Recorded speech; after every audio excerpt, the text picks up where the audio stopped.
O meu marido ofereceu-me a viagem dos meus sonhos a Paris, França, mas assim que aterramos no aeroporto Charles de Gaulle, ele tirou-me o passaporte e todo o meu dinheiro, abandonando-me sozinha em terra estrangeira para poder roubar toda a minha fortuna e casar-se com a sua amante. Ele pensou que eu me tornaria uma mendiga. Estava redondamente enganado.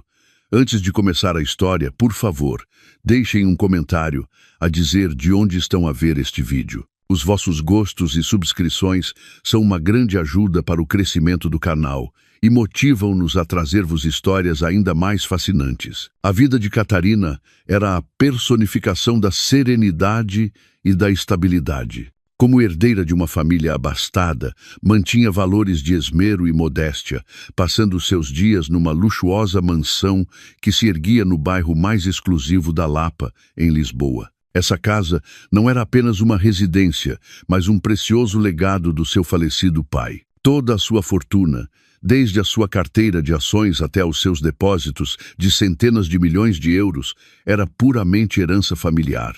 Catarina não se vangloriava da sua riqueza, pelo contrário, era conhecida pela sua generosidade e bom coração. No entanto, este bom coração muitas vezes roçava a ingenuidade.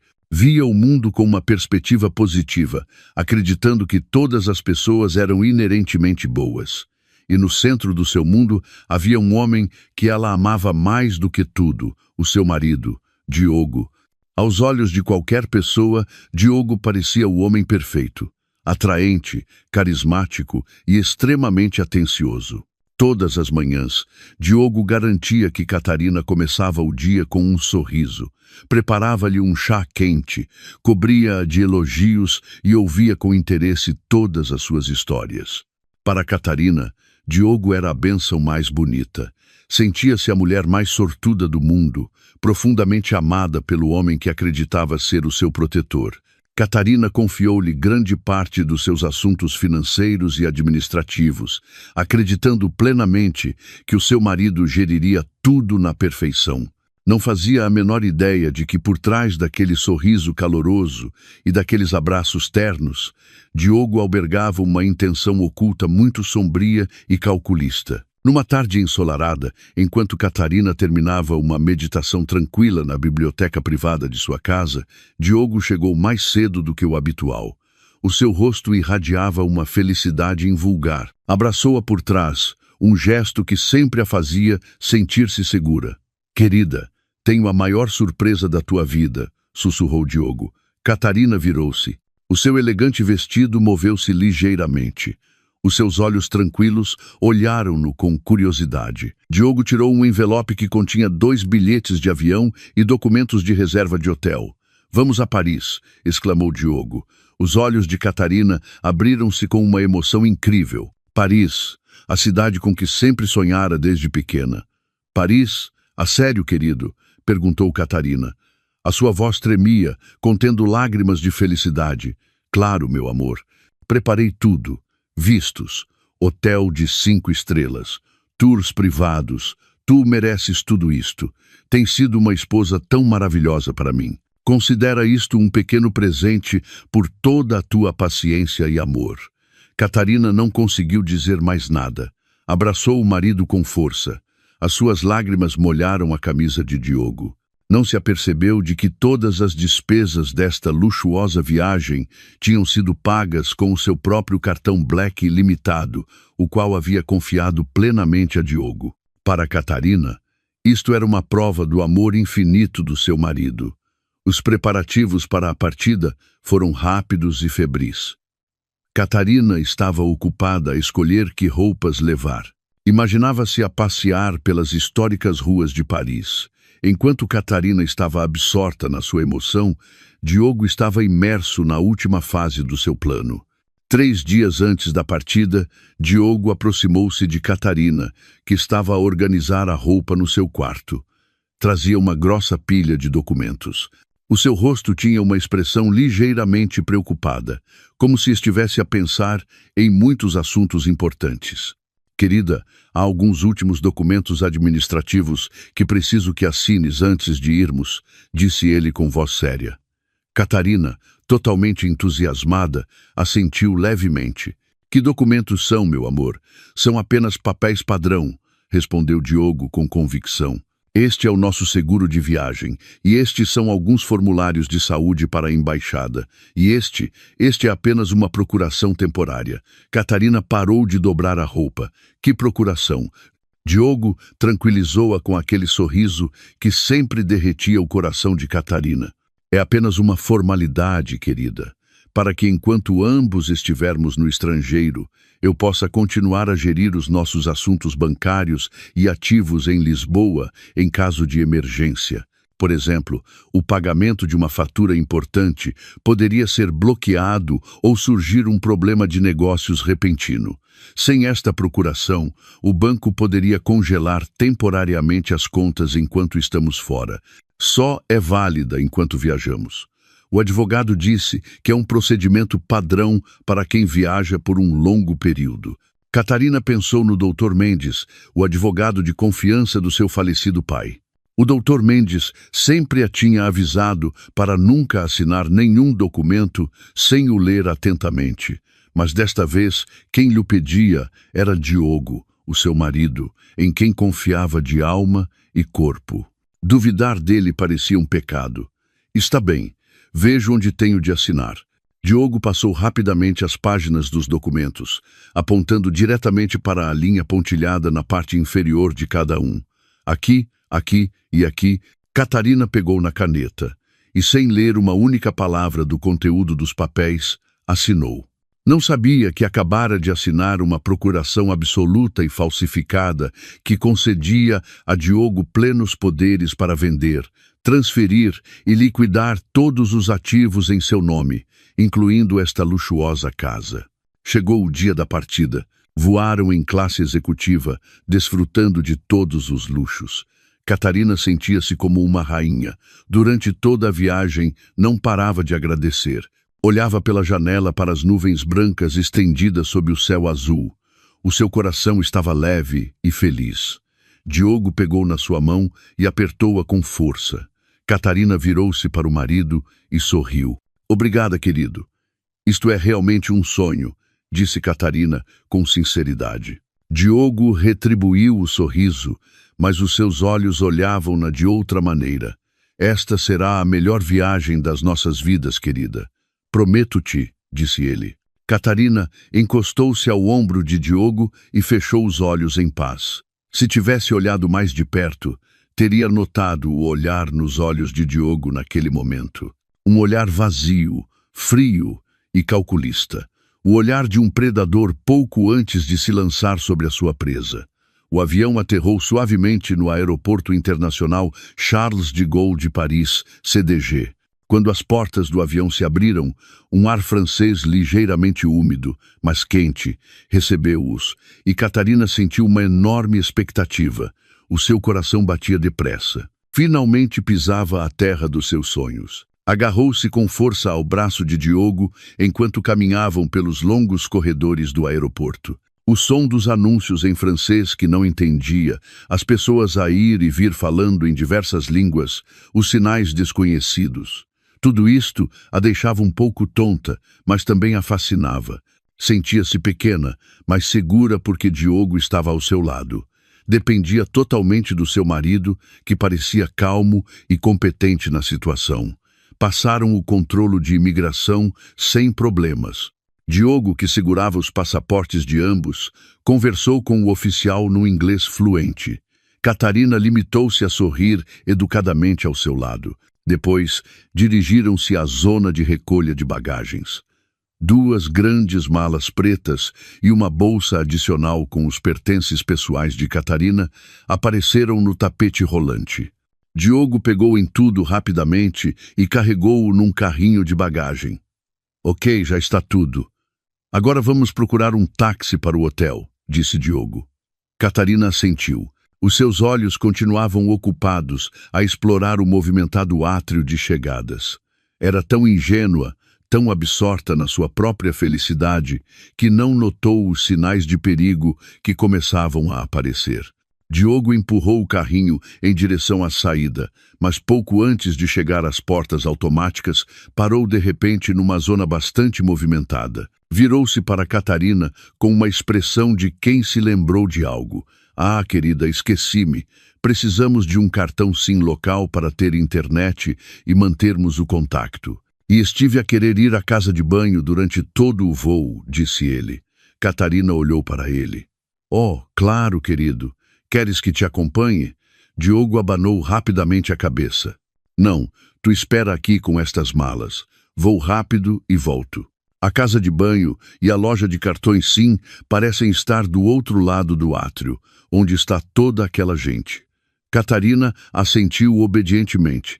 Está bem, meu amor. Ficarei aqui à espera. Quando Diogo estava prestes a virar-se, parou de novo. Ai, querida, disse ele com uma voz cheia de preocupação. Dizem que aqui há muitos carteiristas. Os átrios de aeroportos como este são o seu principal alvo e vais ficar aqui sozinha a vigiar 3 malas grandes.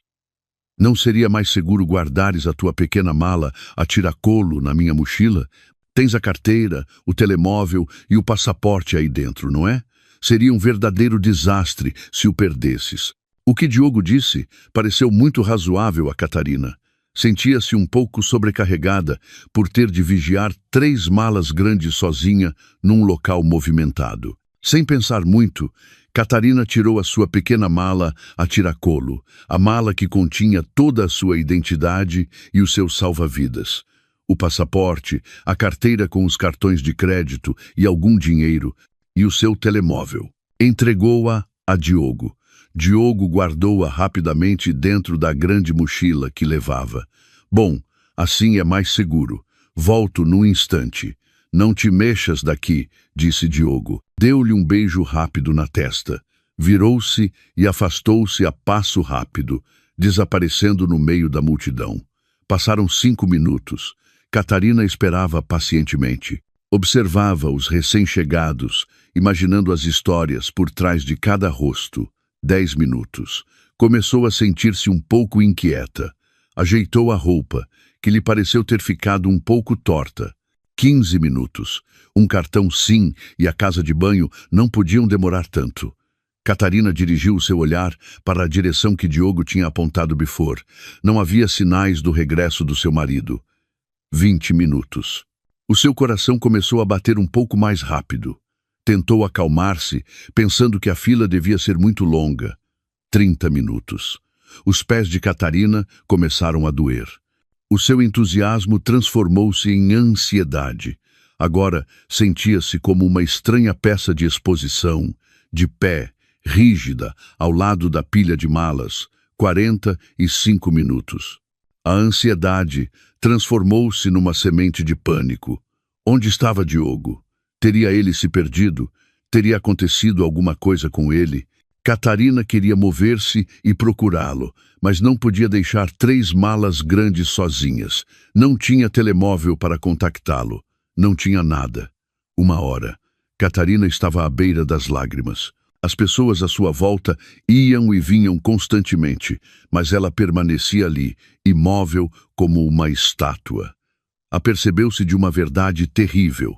Estava sozinha, completamente sozinha num país estrangeiro, sem um único cêntimo, sem documentos de identidade e sem telemóvel. E o mais assustador, não falava uma palavra de francês. Nem sequer sabia o nome do hotel onde ficariam, porque Diogo tinha tratado de tudo. 2 agentes de segurança do aeroporto, que a observavam de longe, finalmente aproximaram-se dela. Viram uma mulher elegantemente vestida de pé ao lado de uma pilha de malas, com ar perdido, durante demasiado tempo. Madame, disse um dos guardas. Catarina assustou-se. Olhou para eles com os olhos já cheios de lágrimas. Fala inglês? Perguntou o guarda com um forte sotaque. Catarina assentiu rapidamente. O meu marido foi à casa de banho há 1 hora e ainda não voltou, explicou Catarina com a voz a tremer. Os 2 guardas entreolharam-se. Podemos ver a sua identificação, madame? O seu passaporte? Perguntou o segundo guarda. Nesse preciso instante, a horrível realidade atingiu Catarina. Eu não o tenho, sussurrou Catarina. O meu passaporte está com o meu marido. Os rostos dos dois guardas ficaram instantaneamente sérios. Uma mulher sem documentos num aeroporto internacional era um grande problema. Terá de nos acompanhar ao escritório de segurança, disse o primeiro guarda com firmeza. As mãos de Catarina ficaram geladas. Desatou a chorar. Não, por favor.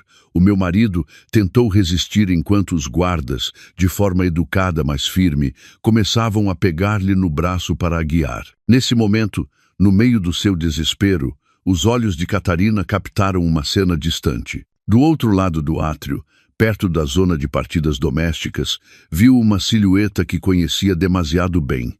Diogo, seu marido, estava ali. Não se tinha perdido. Não tinha sofrido nenhum percalço. O coração de Catarina pareceu parar. Diogo não estava sozinho. Estava a abraçar ternamente outra mulher. A mulher era bonita e vestia-se de forma muito elegante. Catarina reconheceu-a. Sofia, a mulher que Diogo tinha apresentado como uma prima afastada ou uma colega num evento da empresa. Os dois pareciam incrivelmente felizes. Riam juntos, enquanto cada um puxava a sua pequena mala de mão. Não pareciam de todo pessoas separadas ou angustiadas. Pareciam um casal prestes a começar umas férias românticas. Catarina viu-os caminhar tranquilamente em direção a uma porta de embarque com uma placa que dizia Nice. Diogo não olhou para trás nem uma única vez. Não se virou para olhar para sua esposa, que agora era conduzida pelos guardas, abandonada a milhares de quilômetros de casa, sem nada além da roupa que trazia vestida. O mundo de Catarina desmoronou-se num instante. A imagem de Diogo a abraçar Sofia e a caminhar, sorridente e despreocupado, em direção ao voo para Nice, foi como uma faca que rasgou os últimos vestígios de confiança e amor que restavam no seu coração. Isto não tinha sido um acidente. Não era um mal-entendido. Era um plano perfeitamente executado. O seu marido, o homem que ela acreditava ser o seu protetor, era o arquiteto da sua ruína. Um frio que lhe gelava os ossos, muito mais gélido do que o chão de mármore, envolveu-a.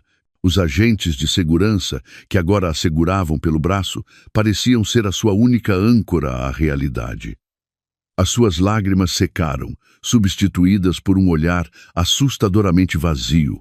Não resistiu quando a conduziram a uma pequena sala dentro do escritório de segurança do aeroporto. A sala era asséptica e cheirava a desinfetante.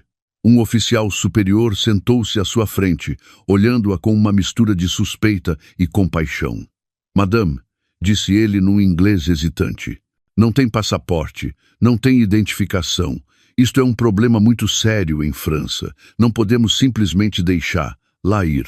Catarina engoliu em seco. A sua garganta estava seca como um deserto. Sou portuguesa. O meu marido levou o meu passaporte. Ele abandonou-me. O oficial suspirou. Já tinham ouvido histórias como esta muitas vezes. Discussões de casais. Casais que se zangam e um deles foge com os documentos. Tentaremos contactar o seu marido. Disse que ele ia para Nice? Perguntou. Catarina abanou a cabeça. Ele não vai atender. Fez isto de propósito. A horrível realidade atingiu-a novamente. Diogo tinha planeado tudo. Queria que ela fosse detida, deportada, ou pior ainda, que desaparecesse sem deixar rastro num país estrangeiro. Durante horas, Catarina permaneceu sentada naquela sala. A fome, o esgotamento e o jet lag misturavam-se com um denso desespero. Cada minuto parecia uma hora. Estava sozinha. Não conhecia ninguém em todo o continente. Não tinha ninguém a quem ligar. Todos os contactos dos seus amigos estavam no seu telemóvel, que agora estava com Diogo. Tentou lembrar-se do número de telefone da sua mãe. Não conseguiu. O da sua melhor amiga também não. A sua mente estava em branco. E então, como um raio de luz na mais profunda escuridão, uma memória emergiu. Um número de telefone de escritório. Um número que não tinha mudado desde que era criança. O número que o seu falecido pai sempre se lembrava. O número do escritório de advocacia do Dr. Mendes. Por favor, disse Catarina ao oficial, A sua voz era um sussurro rouco.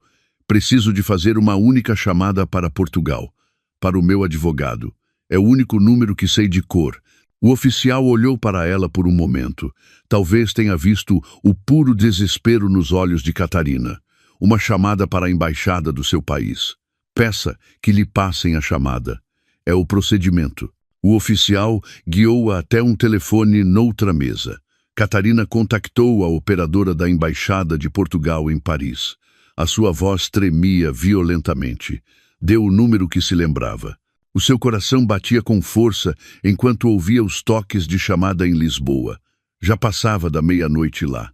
O Dr. Mendes, um homem de meia-idade dedicado ao seu trabalho, estava casualmente no seu escritório a terminar uns documentos importantes. Franziu o sobrolho ao ver uma chamada internacional de França àquela hora. Escritório de Mendes atendeu com a sua voz firme. Dr. Mendes, sussurrou Catarina. Desatou a chorar instantaneamente. Toda a fortaleza que tinha tentado construir desmoronou-se. Dr. Mendes, sou a Catarina. Por favor, ajude-me. O Dr. Mendes endireitou-se de imediato. Reconheceu a voz da filha do seu cliente mais importante. Menina Catarina, o que se passa? Onde está? Não devia estar de férias. Entre soluços, Catarina contou tudo de uma vez. Menina Catarina, ouça-me com atenção, disse o Dr. Mendes com voz calma, mas autoritária. Não entre em pânico. Agora que contactou a embaixada, está segura. Eu trato disto. Primeiro, contactarei imediatamente um colega meu em Paris para a ir buscar e a ajudar a obter um documento de viagem de emergência. O seu coração batia com força enquanto ouvia os toques de chamada em Lisboa. Já passava da meia-noite lá.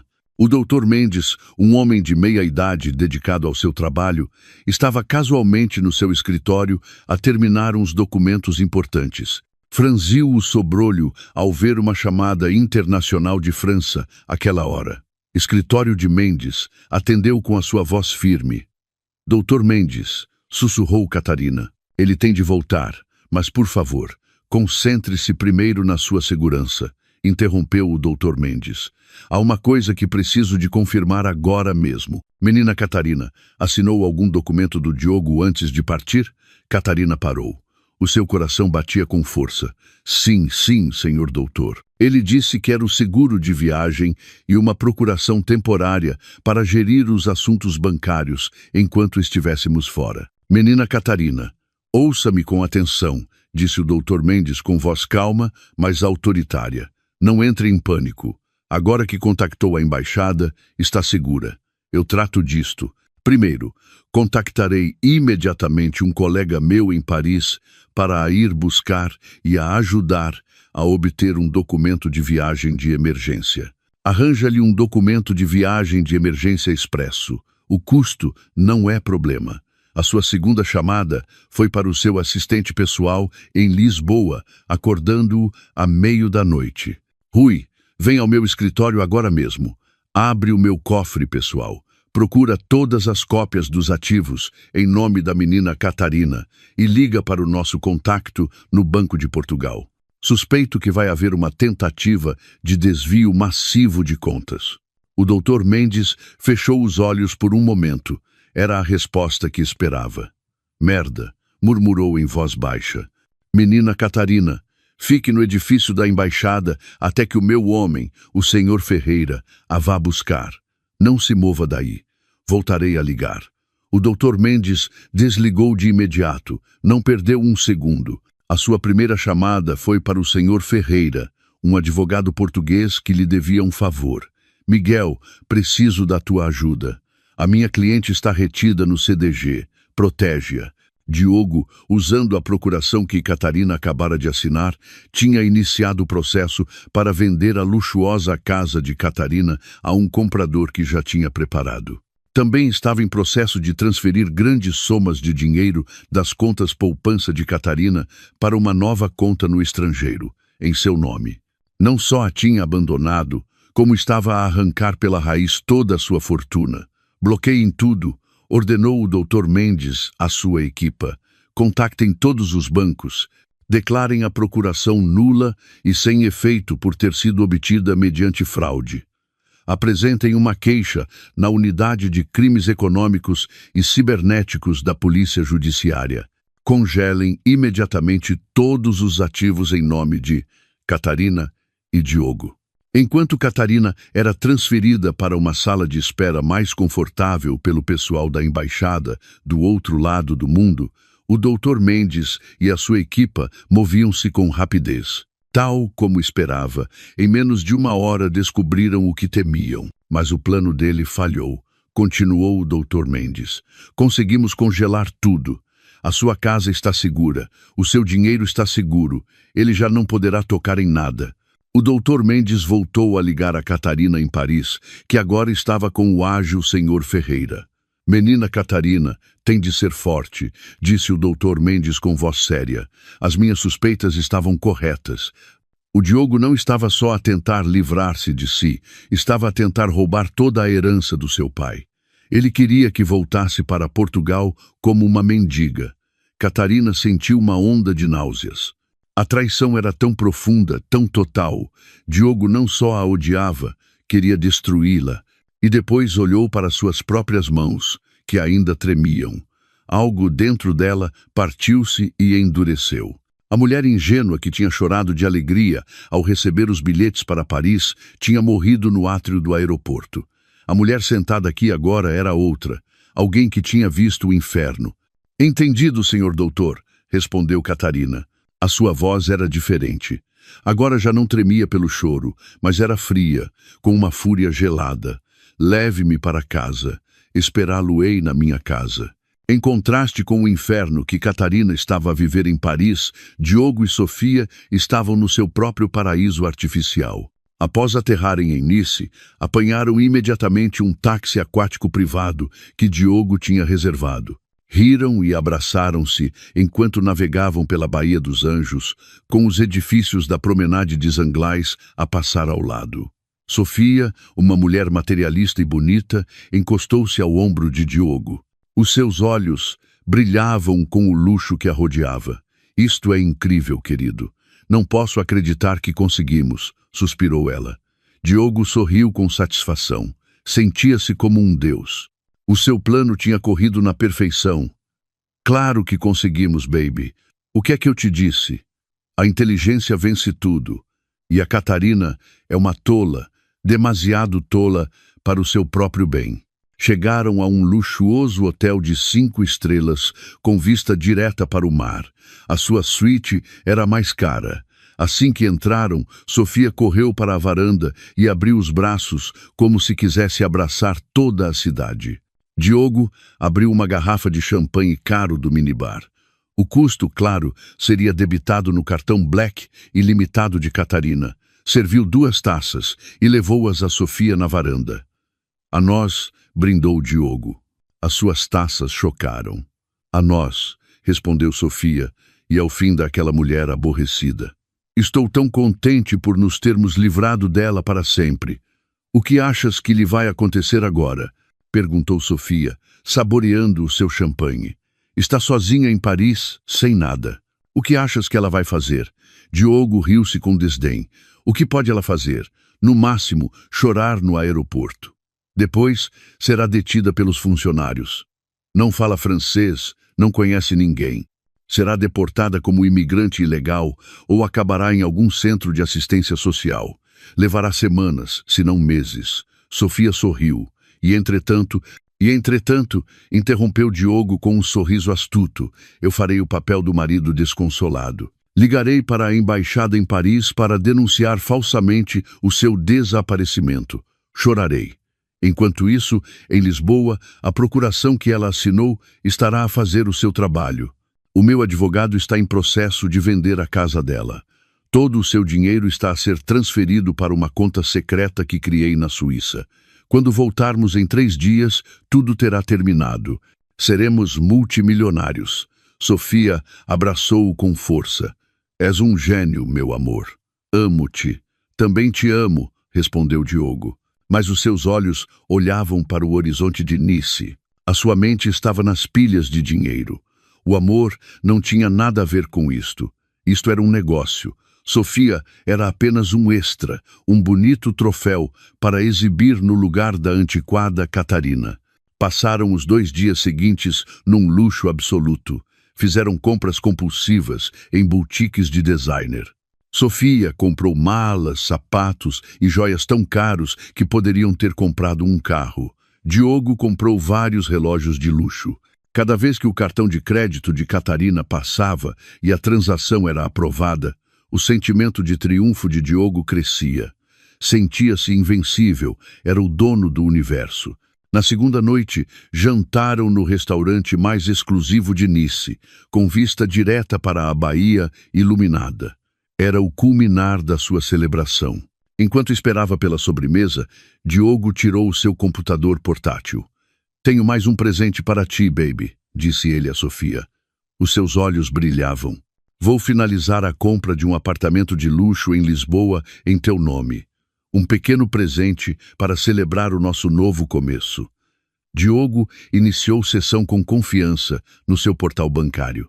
Tinha preparado uma grande transferência da conta principal de Catarina para pagar a totalidade da compra. Introduziu todos os detalhes, sorriu a Sofia e depois pressionou o botão para confirmar a transferência. 1 segundo, 2 segundos. A roda de processamento girava no ecrã e então apareceu uma caixa vermelha. Transação recusada, saldo insuficiente ou conta congelada. O sorriso congelou no rosto de Diogo. "O que é isto?", murmurou. "É impossível não haver saldo. Há centenas de milhões lá." Tentou de novo, mas foi rejeitado. As suas mãos começaram a tremer ligeiramente. Tentou abrir as outras contas poupança de Catarina. Acesso negado. Esta conta foi congelada a pedido do titular. Um suor frio começou a escorrer pelas têmporas de Diogo. Sentiu como se o coração lhe tivesse caído no estômago. "Diogo, o que se passa?", perguntou Sofia ao ver a mudança drástica no rosto do seu amante. Diogo não respondeu, procurou freneticamente na sua carteira e tirou o cartão Black de Catarina. Chamou o empregado. "Podia trazer-me a conta agora?" "Rápido." O empregado chegou com o terminal de pagamento. Diogo entregou-lhe o cartão. O empregado passou. "Cartão recusado." "Desculpe, senhor, o cartão foi recusado. Tem outro?" O rosto de Diogo ficou branco como papel. Sofia tapou a boca, incrédula. "Merda!" Diogo bateu na mesa, fazendo com que todos os outros clientes se virassem. Ela conseguiu. De alguma forma, aquela estúpida conseguiu. Sofia também estava aterrorizada. "Conseguiu o quê? Do que estás a falar?" "Deve ter contactado alguém, aquele velho advogado, o Mendes." "De certeza que ele congelou tudo", gritou Diogo. Já não se importava com os olhares das pessoas. As férias românticas tinham se tornado um pesadelo num instante. Não lhes restava dinheiro. Todos os cartões em nome de Catarina estavam bloqueados. Estavam retidos num restaurante de luxo em Nice. "Temos de voltar", disse Diogo com a voz a tremer de raiva e pânico. "Temos de voltar para Lisboa agora mesmo." Depois de Diogo ter sido forçado a usar o resto do dinheiro de emergência que levava para pagar a conta, saíram apressadamente do restaurante, voltaram ao hotel e arrumaram de qualquer maneira as suas compras de luxo. As risadas e a intimidade tinham desaparecido, substituídas por acusações mútuas. "A culpa disto tudo é tua. Por que é que não lhe tiraste o telemóvel antes?", gritou Sofia. "Cala-te", replicou Diogo. "Pensa em como vamos voltar." Mal conseguiram comprar os bilhetes mais baratos para o primeiro voo para Lisboa com o dinheiro que lhes restava. No avião, Diogo sentou-se em silêncio, a olhar pela janela. Já não era um rei invencível, era um criminoso cujo plano tinha falhado por completo. Mas isto não acabou. A raiva substituiu agora o seu pânico. "Espera, Catarina", sussurrou ele para a escuridão por trás da janela. "Achas que me podes vencer? Achas que podes recuperar aquela casa? Quando chegar a Lisboa, vais arrepender-te de ter nascido." Não fazia a menor ideia de que a casa para a qual se dirigia se estava a preparar para o receber de uma forma que ele não esperava, nem que Catarina, com um documento de viagem de emergência na mão, Já estava noutro avião, voando à sua frente. O senhor Ferreira era um verdadeiro profissional. O homem, alto e impecavelmente vestido, trabalhava em silêncio e com eficiência. Não fez muitas perguntas. Era evidente que o Dr. Mendes já lhe tinha explicado o panorama geral. Em menos de 36 horas, o que parecia um tempo recorde, o senhor Ferreira conseguiu tratar de toda a documentação de emergência. Levou Catarina à embaixada para a entrevista e as fotos. E no dia seguinte, o documento de viagem de emergência, de cor verde pálido, estava nas mãos de Catarina. Parecia pesado, não pelo peso do papel, mas pelo peso da realidade que simbolizava. Era o seu bilhete de volta para casa e, ao mesmo tempo, um monumento à traição do seu marido. Enquanto esperavam, o senhor Ferreira garantiu que Catarina ficava alojada em segurança numa residência afiliada à embaixada. Não estava sozinha, mas sentia-se mais sozinha do que nunca na sua vida. Naquele quarto de residência, simples e limpo, Catarina teve finalmente tempo para pensar. Durante essas 36 horas, não voltou a chorar. O choque e o desespero que sentira no aeroporto tinham se cristalizado em algo mais. Algo frio, duro e pesado instalara-se no seu peito. Era raiva, pura e gelada raiva. Repassou na sua mente todas as memórias com Diogo, os seus sorrisos, a sua amabilidade, as suas palavras de amor. Agora via tudo com novos olhos. Tudo tinha sido falso. Cada abraço, uma mentira. Cada elogio, uma manipulação. O homem com quem se tinha casado nunca tinha existido. Havia apenas um predador implacável que a tinha colocado na sua mira, talvez desde o momento em que se conheceram. Lembrou-se de como um sócio de negócios do seu falecido pai lhe tinha apresentado Diogo. Diogo tinha sido tão encantador, tão educado. Lembrou-se de quão rapidamente ele tinha conquistado a sua mãe, como tinha cativado toda a gente. Lembrou-se de como Diogo a olhava com adoração, fazendo-a sentir como a única mulher do mundo. Tudo tinha sido uma encenação, um longo teatro com um único propósito, a sua herança. Lembrou-se de Sofia, apresentada como uma prima afastada num jantar. Catarina lembrou-se de ter sentido uma pontada de ciúmes, então, ao ver como Diogo ria com ela, mas Diogo a tinha tranquilizado. É como uma irmã mais nova para mim, querida. Não sejas tola. Uma irmã. Essa mentira soava-lhe agora tão suja na mente. A traição não era só pelo dinheiro, era pelo seu ser. Diogo tinha pegado na sua inocência e na sua confiança e as tinha pisado sob as suas botas. Não só tinha tentado roubá-la, como tinha querido eliminá-la, deixá-la, como uma indigente num país estrangeiro, sem identidade. Era uma lenta sentença de morte. Ele queria que ela desaparecesse para poder celebrar livremente sobre as ruínas da sua vida. O maxilar de Catarina retesou-se com esse pensamento. Não ia permitir que isso acontecesse. Não daria a Diogo a satisfação de a ver destroçada. A mulher ingênua que tinha voado para Paris com sonhos nos olhos tinha morrido no Charles de Gaulle. A que voltaria era uma mulher que vinha reclamar o que era seu.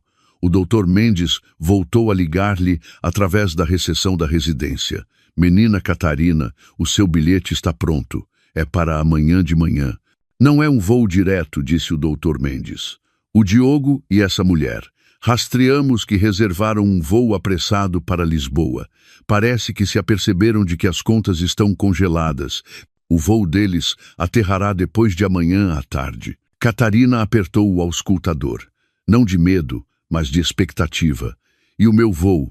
O seu fará escala no Dubai, explicou o Dr. Mendes. Reservei esta rota de propósito. Aterrará em Lisboa amanhã à noite. Isso dar-lhe-á quase 18 horas de vantagem antes de ele chegar. Precisamos desesperadamente desse tempo para preparar a sua recepção. O coração de Catarina bateu com força. Entendido, senhor doutor. Obrigada. É forte, menina Catarina. A voz do Dr. Mendes suavizou-se por um momento. O seu pai estaria muito orgulhoso de si.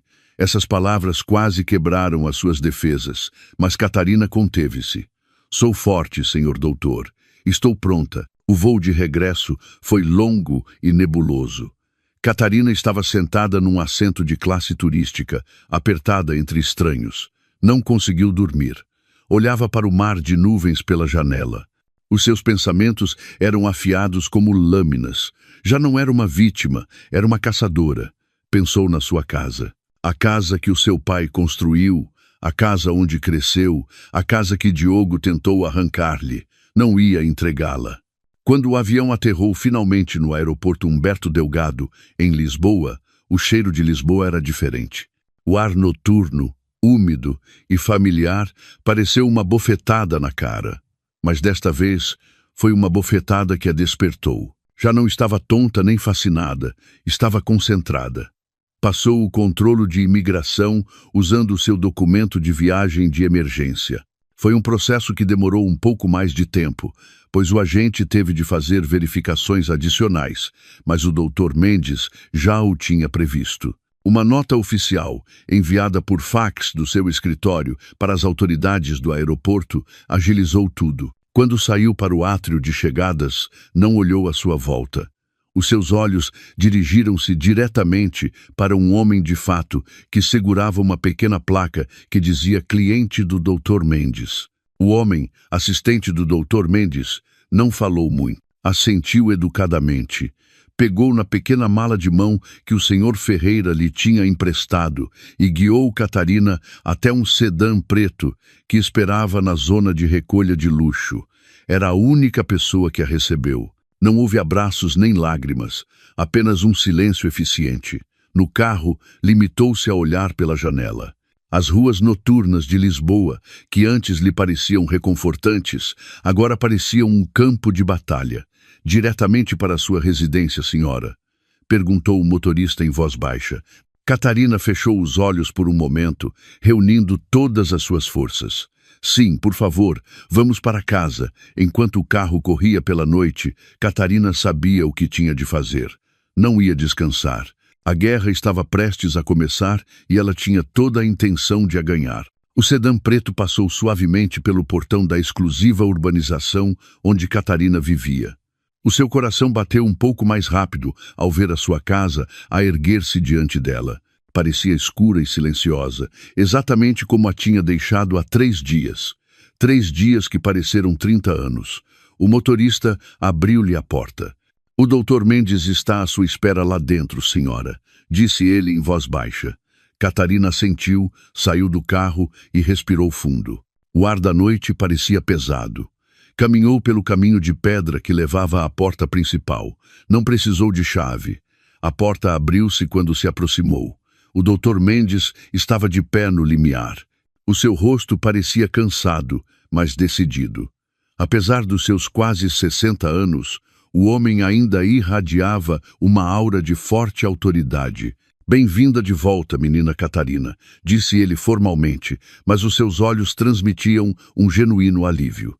Entre, não temos muito tempo. Catarina entrou na sua própria casa. Sentiu-se estranho. Tudo estava exatamente igual. O subtil aroma a lírios, o grande quadro no vestíbulo, o frio chão de mármore. Mas para Catarina, a casa parecia alheia. Já não era um refúgio seguro, era uma fortaleza que tinha de defender. Seguiu o Dr. Mendes até o espaçoso escritório onde normalmente mal entrava. A sala tinha se transformado num centro de comando. Havia lá outras 3 pessoas que não conhecia. Menina Catarina, permita-me que apresente, disse o Dr. Mendes. Estes são o Sr. Torres, o melhor auditor forense do país, e a sua equipa, e este é o inspetor Delgado da Unidade de Crimes Patrimoniais e Cibernéticos da Polícia Judiciária, e o seu colega. Catarina acenou-lhes rigidamente. O inspetor Delgado, um homem corpulento de olhar penetrante, deu um passo em frente. Senhora, lamento muito pelo que passou, mas não posso deixar de admirar a sua compostura. Estamos aqui para garantir que se faça justiça. O Sr. Torres, um homem de óculos que parecia um acadêmico, apontou para o ecrã do seu portátil que mostrava diagramas complexos. Temos estado a trabalhar desde que o Dr. Mendes nos contactou ontem. Teve sorte, senhora. Conseguimos parar tudo a tempo. Qual é a extensão dos danos? Perguntou Catarina com voz firme. O Diogo foi muito astuto, explicou o Sr. Torres. A procuração falsificada que assinou estava feita de forma muito profissional. Usou-a para iniciar o processo de venda desta casa a uma empresa fantasma criada em nome da Sofia. Tentava vender a casa à sua amante a um preço muito abaixo do mercado para a liquidar rapidamente. Também criou 5 novas contas no estrangeiro. Antes de conseguirmos congelar tudo, conseguiu transferir quase 1 milhão de euros da sua conta à ordem. 1 milhão de euros para sua farra em Nice. Catarina sentiu náuseas, mas conteve-se. Qual é a nossa posição legal, senhor doutor? Catarina virou-se para o seu advogado. Sólida, como uma rocha, respondeu o doutor Mendes secamente. Temos todas as provas. A procuração falsificada, o rastro digital das transferências para a conta da Sofia, os dados da reserva do voo deles para Nice e, o mais importante, o seu testemunho. Isto não é apenas um caso cível, é um crime penal puro e duro. Fraude premeditada, falsificação de documentos, branqueamento de capitais e, o que argumentarei em tribunal, tentativa de homicídio por abandono com risco para a vida. O inspetor Delgado assentiu em concordância. As provas digitais são contundentes, mas o que precisamos agora é do último prego no caixão dele. Queremos prender-lo em flagrante. Quando ele entrar nesta casa, ainda pensará que o seu plano teve sucesso. Estará em pânico por causa do bloqueio das contas, mas ainda acreditará que tem o controle desta casa. Qual é o plano? Perguntou Catarina. Estaremos aqui quando ele chegar, disse o inspetor Delgado. Instalamos várias câmaras ocultas e dispositivos de gravação de áudio na sala e no vestíbulo. A minha equipa e o Sr. Torres estarão a monitorizar a partir deste escritório. O Dr. Mendes também estará conosco. E onde estarei eu? A senhora Eusco, disse o inspetor Delgado. Precisamos que esteja na sala. Deixe-o entrar. Deixe-o vê-la. A reação dele ao ver, laçã e salva, é a prova-chave. Deixe-o falar. Quer ele ameace, suplique, o que for. Deixe-o incriminar-se a si mesmo. Assim que ele se expuser o suficiente ou tentar qualquer ação física, sairemos imediatamente e o prenderemos. Catarina olhou nos olhos do inspetor Delgado. Ser Uisco. Sentar-se na mesma sala que o homem que tentou destruí-la. O homem que ela amava cegamente. Ele chegará amanhã por volta das 16 horas, disse o Dr. Mendes. As chaves dele ainda funcionam. Não mudamos as fechaduras das portas, nem do portão de propósito. Deixemos que ele entre como se ainda fosse a sua casa. Ele precisa de se sentir confortável antes de o derrubarmos. Catarina assentiu lentamente. Está bem, falo-ei. Naquela noite, Catarina não dormiu no seu quarto principal. O quarto que tinha partilhado com Diogo dava-lhe nojo. Dormiu no quarto de hóspedes do rés do chão. Na realidade, não dormiu. Foi mais um estado de fechar os olhos e reunir forças. No dia seguinte, durante toda a manhã e até a tarde, a casa fervilhava de atividade silenciosa. A equipa do Sr. Torres garantiu que todos os dispositivos de gravação funcionavam. A equipa do inspetor Delgado reviu todas as rotas de entrada. A própria Catarina passou o tempo no pequeno estúdio. Não rezou por um milagre, rezou por ter força, a força para enfrentar o demônio que uma vez chamou de marido. Às 16h15, tudo estava pronto. O Dr. Mendes, o Sr. Torres e 2 polícias já estavam escondidos no escritório. Todas as portas estavam fechadas. A casa voltou a ficar em silêncio. Catarina dirigiu-se à casa de banho, tomou um duche, limpou a mente e depois vestiu-se. Não vestiu a roupa de casa habitual que costumava usar quando Diogo voltava do trabalho. Escolheu o seu melhor vestido de seda azul escuro. Arrumou o cabelo de forma impecável. Pôs um leve toque de maquilhagem para não parecer pálida. Queria que Diogo a visse não como uma vítima chorosa, mas como uma rainha no seu trono. Caminhou até a sala. Acendeu um único candeeiro de leitura num canto, deixando o resto da sala na suave luz do entardecer. Preparou uma chávena de chá de camomila quente. O vapor subia fracamente. Sentou-se no sofá individual mais caro, o que ficava virado diretamente para a entrada principal. As suas mãos não tremiam ao segurar a chávena de chá. Estava calma como gelo. Era a legítima dona daquela casa.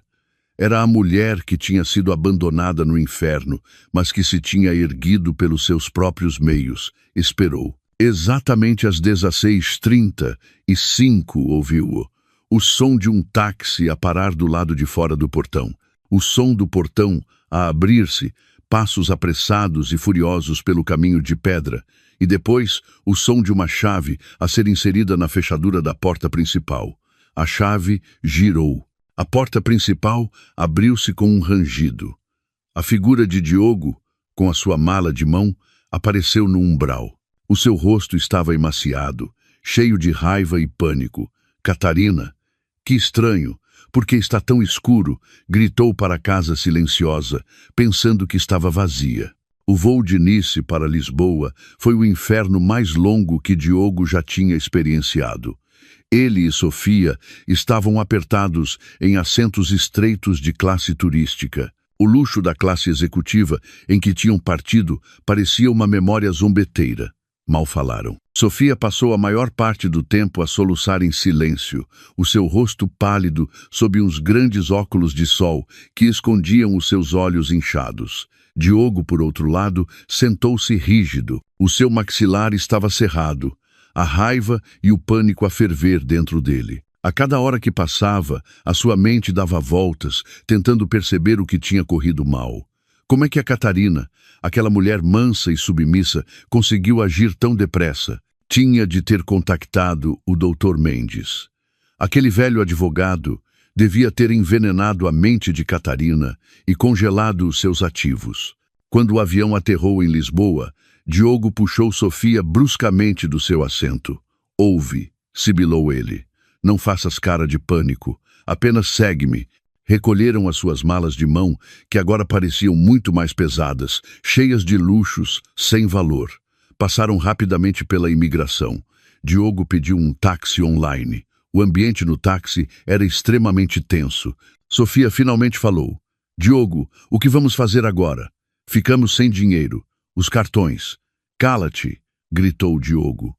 O taxista olhou para eles pelo espelho retrovisor. Diogo baixou a voz. Ouve, Sofia, isto não acabou. Pode ser que aquele advogado tenha congelado as contas, mas a casa ainda está em meu nome. A procuração é válida. Eu trato disto, disse ele, mais para se tranquilizar a si mesmo do que a Sofia. Ele conhecia a lei.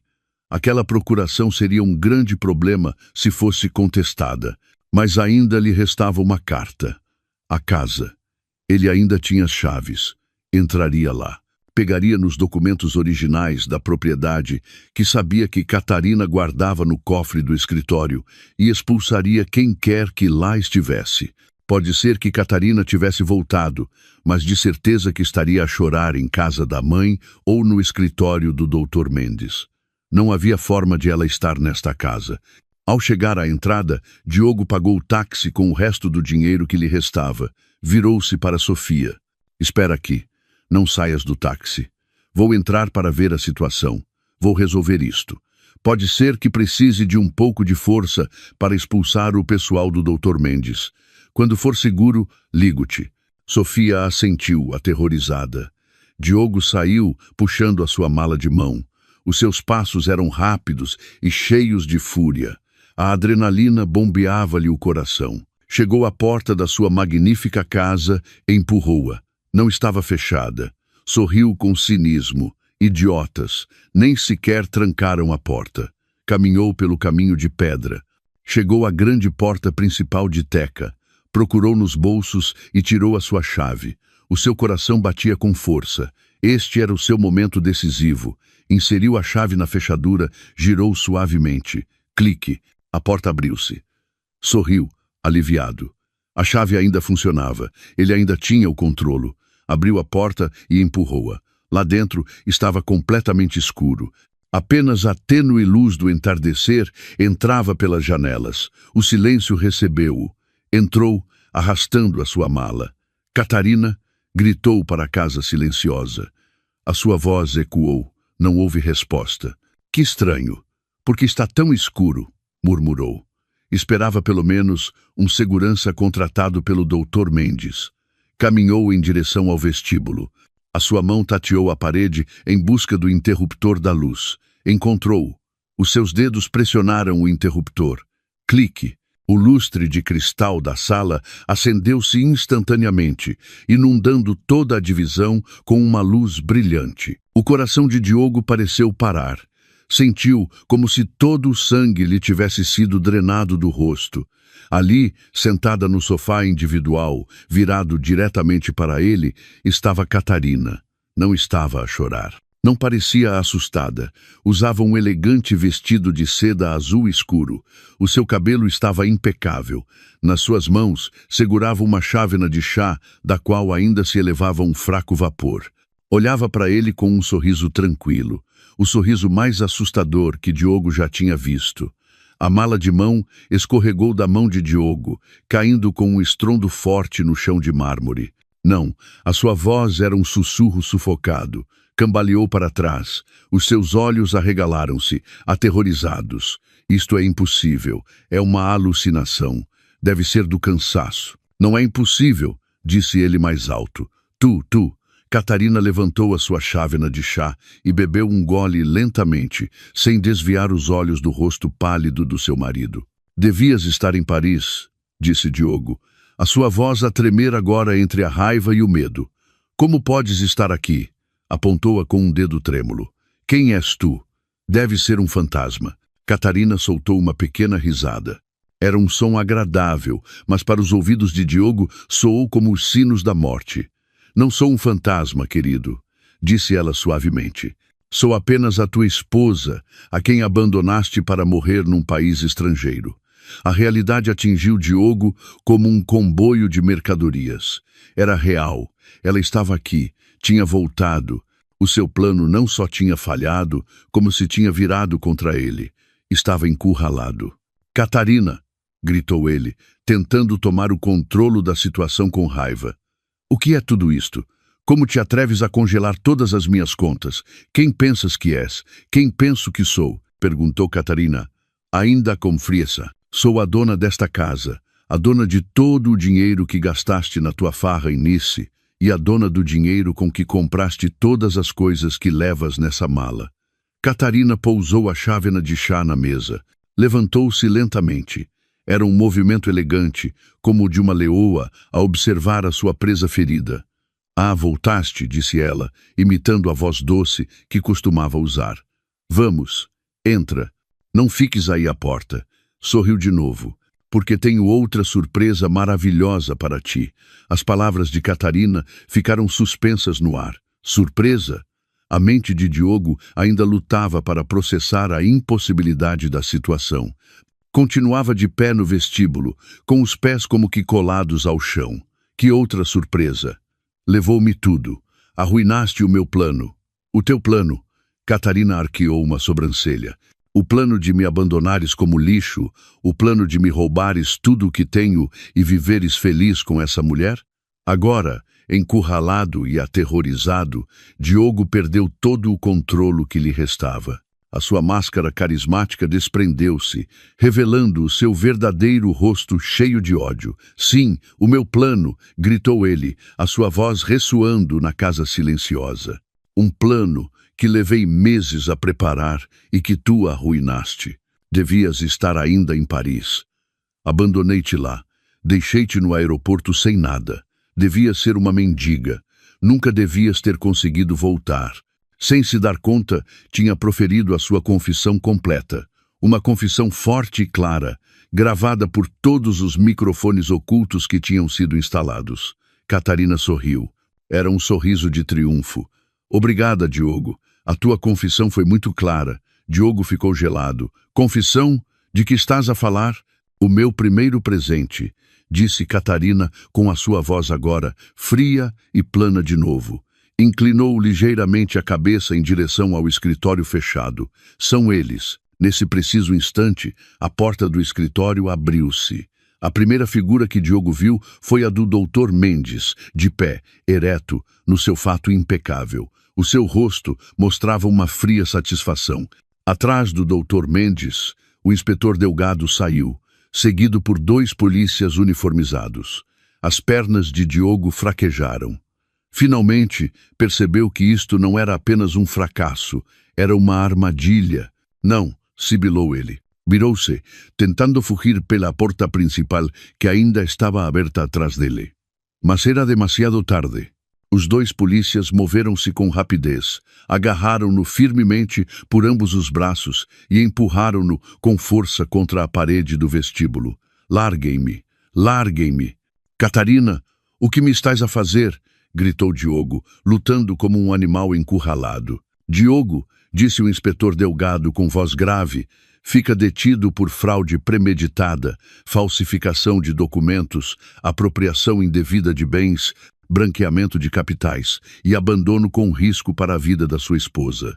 Um oficial tirou as algemas. O clique metálico ao fecharem-se nos pulsos de Diogo soou incrivelmente alto na sala.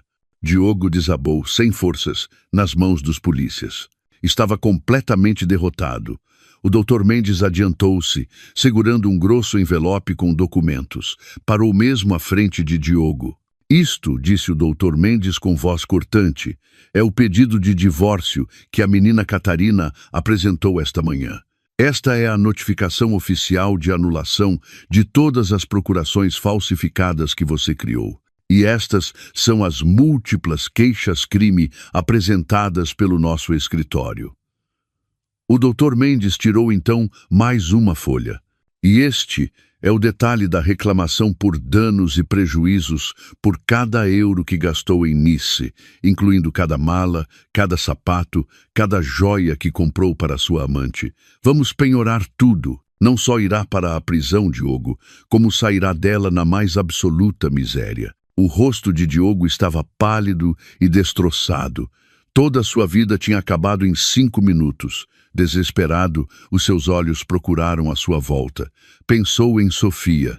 Sofia, que devia estar à espera lá fora, no táxi. Sofia murmurou e depois olhou desesperadamente para Catarina. Catarina, deixa a Sofia em paz. Ela não sabia de nada. Foi tudo ideia minha. Não queria envolvê-la. Ela é inocente, gritou histericamente. Talvez não amasse Sofia, mas envolvê-la significava adicionar uma acusação de conspiração que agravaria a sua sentença. Tentava salvar-se a si mesmo. Catarina, que tinha observado tranquilamente toda a detenção da sala, aproximou-se lentamente dele. Parou a alguns passos de Diogo, que agora estava algemado e fracamente ajoelhado. Olhou nos olhos do homem que uma vez amou, agora cheios de terror. Ah, Sofia, disse ela, fingindo surpresa. Ainda te preocupas com ela? Catarina sorriu. O sorriso que agora lhe parecia tão horrível a Diogo. Claro, não me esqueci dela. Apontou para a grande janela da sala que dava para o pátio da frente. Olha lá para fora. O meu segundo presente está lá fora.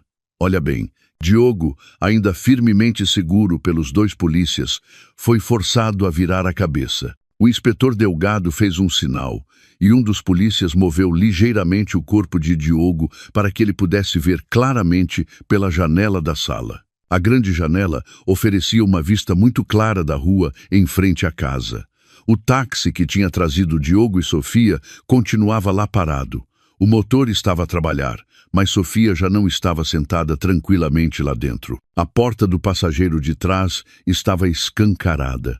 Sofia estava a ser retirada à força do táxi por 2 polícias femininas. Outro carro patrulha, que tinha estado estacionado discretamente no final da rua todo o tempo, tinha agora as luzes azuis a girar, banhando a rua com um brilho sinistro. Sofia estava completamente histérica. Ao contrário de Diogo, que tinha ficado paralisado pelo choque, Sofia explodiu em gritos e soluços de terror. Os seus óculos de sol tinham caído, revelando seus olhos inchados sob a maquilhagem escorrida. Larguem-me! Não sei de nada! Larguem-me! Gritava ela. O taxista, com o rosto pálido, estava de pé ao lado do seu veículo, parecendo explicar a outro oficial que ainda não lhe tinham pago a corrida. No momento em que Sofia foi retirada do táxi, os seus olhos aterrorizados captaram uma sombra na janela da casa. Viu Diogo algemado dentro da casa, a olhar lá. Esse momento estilhaçou qualquer resto de lealdade ou amor que pudesse ter. Percebeu que tinha sido sacrificada. Diogo, a sua voz aguda, atravessou o silêncio da tarde. Disseste que o plano era seguro. Disseste que aquela mulher não podia voltar. Armaste-me uma cilada. Isto tudo foi ideia tua. Não quero ir para a prisão. És um vigarista.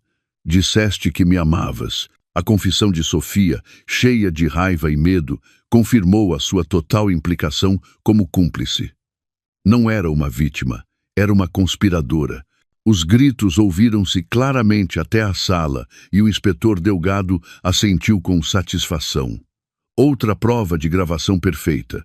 Ver Sofia a acusá-lo histericamente, apontando-o como o autor intelectual do crime, foi o segundo golpe para Diogo. Tinha perdido a sua fortuna e agora tinha perdido a sua única aliada. Não lhe restava ninguém. Todo o seu mundo, que tinha construído sobre mentiras, desmoronou-se sobre ele. Desabou nas mãos dos polícias. O seu corpo tremia violentamente. Agora era apenas um homem patético e derrotado. Fechou os olhos. Não conseguia suportar mais a vista lá de fora. Não conseguia suportar mais o rosto de Catarina. Só queria que tudo terminasse. Mas Catarina ainda não tinha terminado. Ela também será julgada contigo, querido. A voz tranquila de Catarina cortou o ar, forçando-o a abrir os olhos. Testemunhará sobre tudo o que fizeram em Nice. Contará como se riam, imaginando-me como uma mendiga em Paris. Desfrutarão do fruto do vosso trabalho em celas separadas. Diogo abanou a cabeça. Para, Catarina, por favor, para. Eu já perdi, sussurrou ele. As lágrimas da humilhante derrota finalmente correram pelas suas bochechas. Perdido? Catarina aproximou-se e parou mesmo em frente a Diogo, agora ajoelhado, algemado e a chorar. Já não havia compaixão no seu coração, apenas um frio desprezo. Achas que isto é o fim? Achas que a prisão é o teu pior castigo? Diogo levantou a cabeça. Os seus olhos avermelhados olhavam para Catarina com confusão.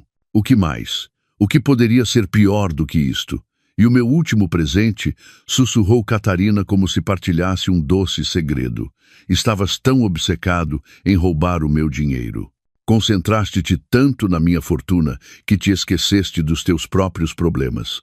Esqueceste-te de que o teu próprio negócio estava à beira da falência. Esqueceste-te das dívidas que tinhas por todo o lado. O rosto de Diogo ficou ainda mais pálido, se é que isso era possível. Ela tinha razão. Ele tinha usado o resto do dinheiro de Catarina antes de as contas serem congeladas, não só para as férias, mas para cobrir uma montanha de dívidas empresariais e manter a sua fachada de homem de negócios bem-sucedido. Enquanto eu voava de volta de Paris, continuou Catarina, a sua voz afiada como uma lâmina de gelo, o Dr. Mendes não estava só a preparar esta festa de boas-vindas. Ele encarregou a sua equipa de auditores de rastrear todas as tuas finanças. E eles encontraram algo muito interessante. O Dr. Mendes adiantou-se, como se fosse um sinal. A nossa equipa descobriu que o senhor Diogo devia milhões a dezenas de pequenos credores e agiotas. Ele ofereceu como garantia os restos das ações sem valor da sua empresa. Quando você desapareceu e não pôde ser contactado, todos entraram em pânico, disse o Dr. Mendes com voz monótona. O que é que isso significa? Perguntou Diogo com a voz a tremer. Catarina sorriu. O seu último sorriso daquela noite, o sorriso que atormentaria os pesadelos de Diogo pelo resto da sua vida. Significa, disse Catarina, que o meu advogado passou os últimos 2 dias a comprar todas essas dívidas. Pagou a todos os teus credores, todas as tuas letras, todas as tuas garantias, todos os teus fracassos empresariais. Catarina inclinou-se um pouco, olhando fixamente nos olhos de Diogo. Agora são minhas. Tornei-me a tua dona. O rosto de Diogo ficou ainda mais pálido, se é que isso era possível. Ela tinha razão. Ele tinha usado o resto do dinheiro de Catarina antes de as contas serem congeladas. não só para as férias, mas para cobrir uma montanha de dívidas empresariais e manter a sua fachada de homem de negócios bem-sucedido. Mas quando saíres da prisão, sussurrou Catarina, seja em 10, 15 ou 20 anos, não sairás como um homem livre. Sairás não só na bancarrota, mas com uma dívida de milhões que continuará a acumular juros. E a credora sou eu. Este era o verdadeiro fim. Ele nunca seria livre. Catarina tinha-o acorrentado financeiramente para toda a vida. Passaria o resto dos seus dias a pagar a mulher que tentou destruir. O fardo era demasiado pesado. A sanidade de Diogo já não aguentou. Ele não desmaiou. Ele quebrou. Um som inumano saiu da sua garganta. Um longo grito de terror, desespero e loucura. Debateu-se, não para escapar, mas num ataque de colapso mental. Não, não, Catarina. Não. O inspetor Delgado fez um sinal. Levem-no daqui. Os polícias arrastaram o corpo de Diogo, já meio louco, para fora de casa. Os gritos continuaram a ressoar na rua, até que finalmente foram abafados pelo fechar da porta de um carro patrulha. A casa finalmente ficou em silêncio de novo. Catarina estava sozinha, no meio da sua magnífica sala. Olhou para sua chávena de chá, já fria. Tinha vencido. Passaram 6 meses. As estações mudaram, e também a vida de Catarina. O julgamento de Diogo e Sofia foi notícia de primeira página a nível nacional. O escândalo do marido que abandonou a esposa no estrangeiro para lhe roubar a fortuna foi um petisco delicioso para a imprensa. Mas o Dr. Mendes, com o seu profissionalismo, conseguiu proteger a privacidade de Catarina. O julgamento foi relativamente rápido. As provas eram irrefutáveis. As gravações de áudio e vídeo da noite em que recebeu Diogo em casa foram o último prego no seu caixão. Nelas, Diogo admitia claramente as suas ações, desde o abandono no aeroporto até a sua intenção de se apoderar dos seus bens. Diogo recebeu a pena máxima. A combinação de fraude premeditada, falsificação de documentos, branqueamento de capitais e a acusação de tentativa de homicídio por abandono com risco para a vida que o Ministério Público apresentou, valeu-lhe 20 anos de prisão. Perdeu todos os recursos. O seu rosto, outrora bonito, parecia agora velho e vazio por trás do uniforme de preso. Foi declarado em bancarrota total pelo tribunal. Sofia, numa tentativa desesperada de se salvar, concordou em tornar-se testemunha principal. Expôs todos os detalhes do plano de Diogo desde o início, pintando-o como um manipulador astuto que lhe tinha prometido uma vida de luxos. O seu testemunho valeu-lhe uma sentença reduzida, mas ainda assim foi condenada a 7 anos de prisão por cumplicidade no crime. Para Catarina, o encerramento do caso foi o fim de um capítulo sombrio. O seu divórcio foi finalizado ainda antes da sentença penal ser proferida. Era agora uma mulher com um novo estatuto, mas já não era a mesma Catarina. A mulher ingênua que via o mundo através de um filtro cor-de-rosa tinha desaparecido. A traição de Diogo tinha a reduzido a cinzas, mas dessas cinzas ergueu-se uma nova mulher. Ainda de maneiras suaves e recatadas na sua vestimenta elegante, mas agora com um núcleo de aço. Já não delegava os seus assuntos a outros. Agora, comparecia semanalmente no escritório do Dr. Mendes, não como uma cliente confusa, mas como uma interlocutora inteligente. Estudou cada detalhe dos ativos da herança do seu pai. Aprendeu sobre investimentos, direito imobiliário e gestão de patrimônios. Vendeu a luxuosa casa, que era uma testemunha silenciosa da traição. As memórias eram demasiado pesadas. Comprou uma penthouse mais moderna e segura no centro da cidade. Com o resto do dinheiro da venda da casa e parte da sua fortuna, criou uma fundação. Deu-lhe o nome do seu falecido pai. Uma organização de ajuda legal sem fins lucrativos, dedicada a ajudar mulheres portuguesas vítimas de fraude doméstica e violência financeira, tanto no país como no estrangeiro. Transformou as suas feridas numa força para ajudar outros. Numa manhã ensolarada, 1 ano após o incidente de Paris, Catarina apareceu no aeroporto Humberto Delgado, em Lisboa, Estava sozinha, empurrava o seu próprio carrinho, parecia calma e serena. Já não caminhava com hesitação. Os seus passos eram firmes e seguros. Usava roupa simples, mas elegante. Parou por um momento em frente aos ecrãs de partida. Percorreu com o olhar a lista de cidades de todo o mundo e depois o seu olhar pousou no seu destino. Não era Paris, não era Nice. Tinha escolhido um destino por si mesma, para si mesma.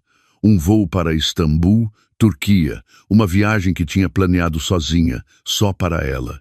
Dirigiu-se ao balcão de check-in da classe executiva. Entregou o seu novo passaporte, ainda impecável. O funcionário sorriu-lhe amavelmente e Catarina retribuiu o sorriso. O seu sorriso era diferente. Já não era o sorriso de uma esposa ingênua que esperava a felicidade que outro lhe desse. Era o sorriso de uma mulher completa, uma mulher que tinha enfrentado os seus demônios e tinha vencido. Uma mulher que tinha reclamado o seu próprio destino. Após o check-in, caminhou tranquilamente para a sala VIP. Passou por entre milhares de pessoas que iam e vinham. Já não se sentia pequena nem intimidada na multidão. Ela era o seu próprio mundo. Sentou-se junto a uma grande janela, a observar os aviões a descolar. Abriu o telemóvel, não para esperar notícias de um marido, mas para verificar um último e-mail da sua fundação. Era livre.